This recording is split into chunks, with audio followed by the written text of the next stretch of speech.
আজব মন মানসিকতা দেখে সত্যিই খুব অবাক লাগে। ভীষণ অবাক লাগে। একটি মেয়ের মা কত স্বতঃস্ফূর্তভাবে মেনে নেয় যদি মেয়ের শ্বশুর-শাশুড়ি ভালো হয়।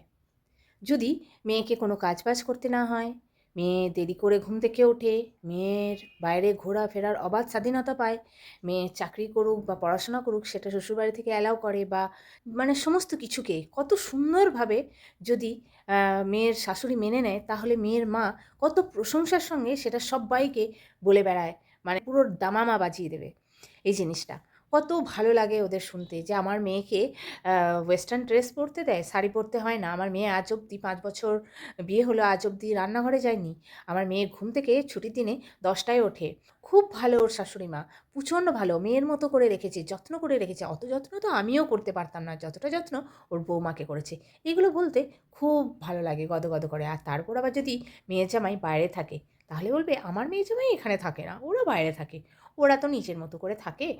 নিজের স্বাধীনতা ওখানে প্রচুর স্বাধীনতা, ভালো করে থাকে, খায়। ও তো রাঁধেই না, বাইরে প্রায় দিন রেস্টুরেন্টে খেয়ে বেড়ায়। এখানে যাচ্ছে, ওখানে যাচ্ছে, ঘুরতে যাচ্ছে। ও ওদের আবার স্বাধীনতা, বেশ ভালো আছে বাবা, নিশ্চিন্তিতে আছে।" বলতে কি ভালো লাগে। মেয়ের শ্বশুর-শাশুড়ি ভালো, মেয়ের পরিবার ভালো, জামাই ভালো, মেয়ের অবাধ স্বাধীনতা আছে ইত্যাদি, ইত্যাদি। শর্ট প্যান্ট পরে ঘুরে বেড়ায় শ্বশুর-শাশুড়ির সামনেই, নিজের মেয়ের মতন করে থাকে। এগুলো বলতে আ খুব মেয়ের মায়ের ভালো লাগে। যদি এটা ছেলের মা মানে মেয়ের শ্বশুর-শাশুড়ি মেনে নেয়।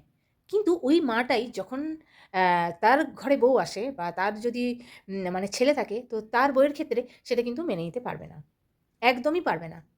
ওয়েস্টার্ন ড্রেসের কথা তো দূরের কথা, না, শাড়িই পরতে হবে তোমাকে। এখানে আমার প্রেস্টিজ নষ্ট হয়ে যাবে। এখানে আমার একটা মান-সম্মান আছে। তোমাকে শাড়িই পরতে হবে। ওকে শাড়ি পরাবে। ওকে অবাধ স্বাধীনতা মানে ঘোরাফেরার স্বাধীনতা দেয়া যাবে না। আচ্ছা, ঘুম থেকে ১০ টায় ওঠা নয়, ৫ টায় উঠতে হবে। আচ্ছা, রান্নাঘরে সবার জন্য ভালো করে রান্না করতে হবে সকালে।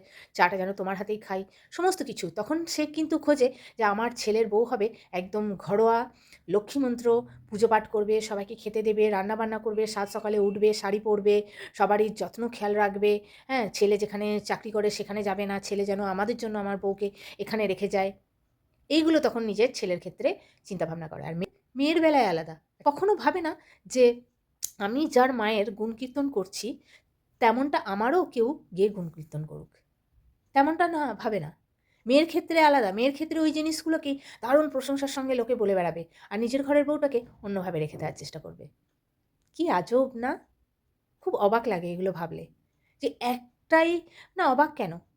সত্যিই তো আমরা তো রোজ দেখতে পাচ্ছি। ৳১ যে কয়েনগুলো, যেকোনো কয়েনই দেখবেন একটাই কয়েন, কিন্তু দুটো পিঠ আলাদা।